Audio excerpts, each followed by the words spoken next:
Hello Andy, xin chào tất cả mọi người đã quay trở lại với kênh YouTube Andy Phạm Cuộc Sống trên đất Mỹ. Hôm nay thì Andy sẽ chia sẻ với các bạn một cái bí quyết để mình trị ho tại nhà một cách đơn giản và hiệu quả các bạn. Đó là mình dùng cam. Đây, trái cam mình hấp cách thủy. Mình đã hấp cách thủy xong rồi. Vì mình hấp khoảng 10 phút, mình cho một xí muối vào đó. Thì mình ăn rất là tốt cho sức khỏe, rất là tốt cho cái lá phổi của chúng ta các bạn. Bởi vì mấy ngày nay, hôm trước mình đã ho, sổ mũi ho 3-4 ngày mình uống thuốc. Để mình lấy thuốc cho bạn xem.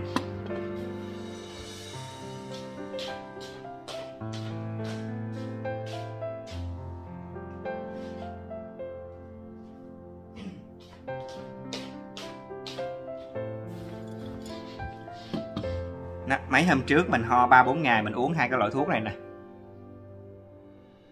Cold and Blue. Cái này là dùng cho ban đêm, cái này là dùng cho ban ngày nè. Thì mình uống hai cái loại này. Bình thường mình uống hai cái này thì uống nó cũng bớt, nhưng mà thời gian nó lâu hết lắm các bạn. Vẫn còn ho nè.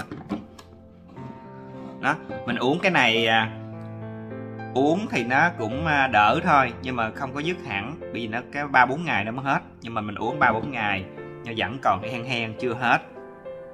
Thì hôm qua cho nên hôm qua mình đã chưng thử một trái mình ăn rồi, cho nên tối mình ngủ rất là khỏe luôn. Tối mình ngủ không có bị ho, không có bị sổ mũi, nó dừng hẳn luôn.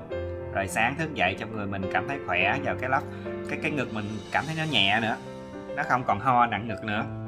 Cho nên hôm nay mình sẽ trưng tiếp một cái trái để mình ăn tiếp.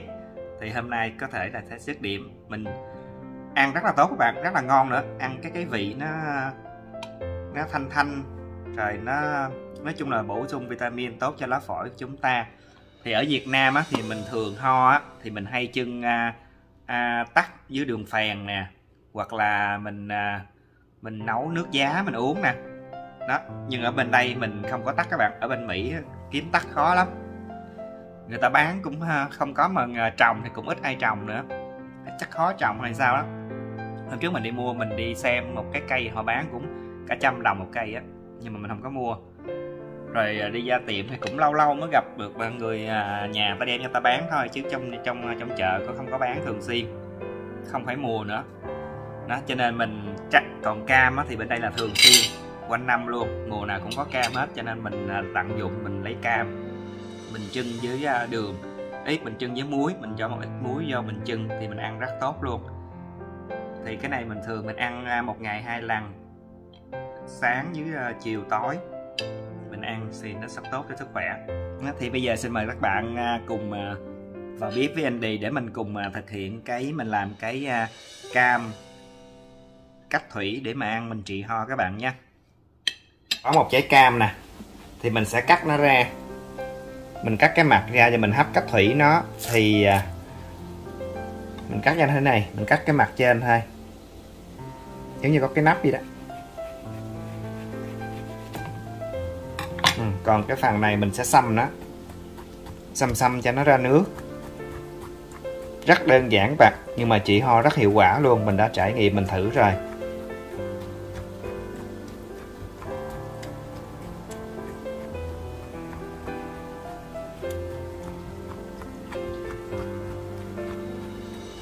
Cam này rất là nhiều nước. Bởi vì không có tắc thì mình sử dụng cam. Mùa này bên Mỹ không có tắc các bạn.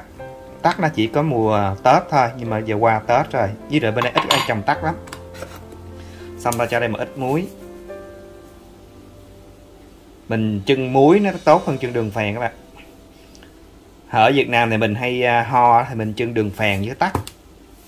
Nhưng mà bên đây mình không có tắc, mình chưng cam với muối thôi. Xong ta đậy cái nắp này lại. Ta có cái chén nè, ta để đây ta chưng. Xong đó. Bây giờ nồi nước cũng đã sôi nè, chúng ta cho cái chén, ta cho cam vào, chúng ta chưng. Từ lúc nước sôi mình chưng khoảng 10 phút các bạn. Mình chưng cách thủy 10 phút. Sau đó mình để nguội một tí, mình lấy muỗng mình múc ăn rất là ngon luôn, là nó trị ho. Đó. Mình hấp 10 phút nha. Các bạn, nãy giờ cũng được 10 phút rồi đó. Đó, mình dở cho các bạn xem nè. Đó. Bây giờ mình tắt bếp. Mình để đây cho ủ tí xíu nguội. Rồi mình lấy ra mình ăn.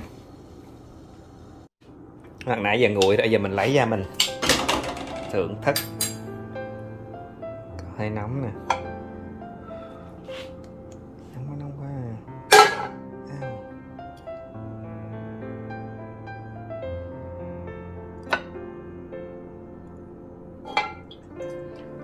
Chén nó lên giống như hột vịt lộn. Thêm muỗng nữa. Ấm ấm như mình ăn nó mới ngon nè. Đây, cam mình đã vừa hấp xong, bây giờ nó nguội nè, nó còn ấm ấm. Bây giờ mình sẽ mời các bạn cùng thưởng thức cam hấp cách thủy với Andy nhé.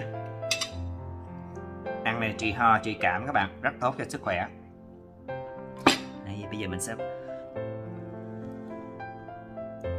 zoom lại ra. Mình sẽ dở cho các bạn xem.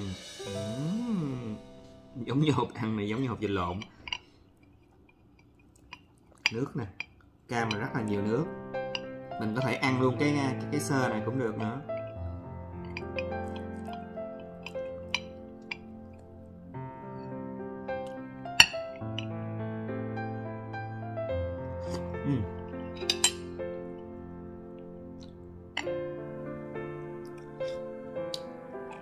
Cái vị rất là thanh các bạn.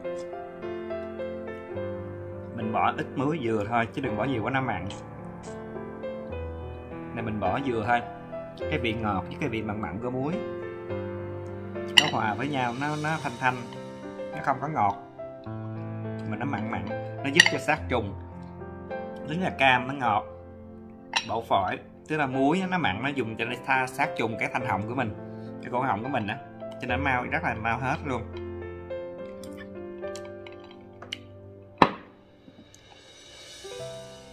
Mình đã ăn mà qua một trái rồi cho nên rất là hiệu quả, cho nên hôm nay mình sẽ chia sẻ cho các bạn. Chanh thì mình mua rất là dễ tìm luôn, nó quanh năm mùa nào cũng có chanh của cam hết, cho nên mình xài nó tốt hơn là trái tắc thì lâu tới mùa mới có, mà đặc biệt ở bên Mỹ này có khó kia tìm mua tắc lắm, là tắc chua nữa, rất là ngon các bạn. Mình ăn là giống như là ăn tráng miệng. Mình nại vậy này nè, cho nước nó ra, cho mình múc. Tuần trước bạn mình cũng bị ho, mình cũng làm cho hắn ăn 2 lần hết luôn.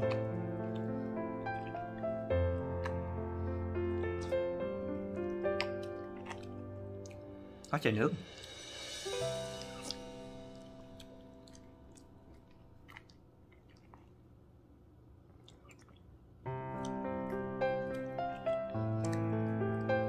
Nếu các bạn, cô chú, anh chị nào mà bị ho á thì mình khuyên là mình cũng ít khi uống thuốc lắm. Nhưng mà hôm trước ho nhiều quá, sổ mũi lâu quá mình không hết. Chứ bình thường mình ăn trái cây thôi mà. Cho nên mình mua 2 cái chai thuốc đó mình uống nhưng mà cũng không thấy bớt. Cho nên mình làm thử, mình chưng thử trái cam này mình ăn. Nhưng không ngờ nó có hiệu quả rất là tốt luôn, nhanh nữa.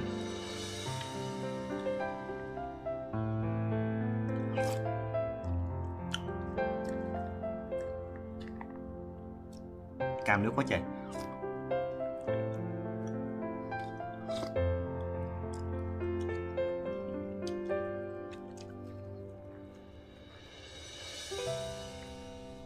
Cái này là rất là dễ ăn các bạn, người già trẻ nhỏ gì con nít rồi đều ăn được hết.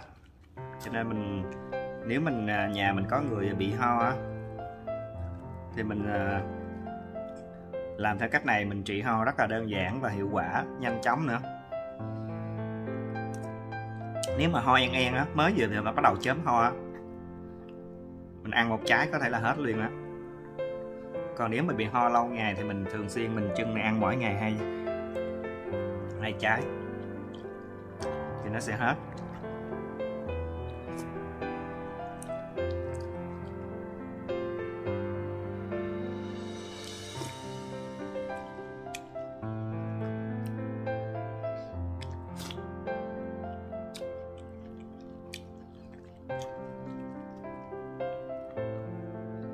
Mình múc mình lấy cái xác mình ăn luôn.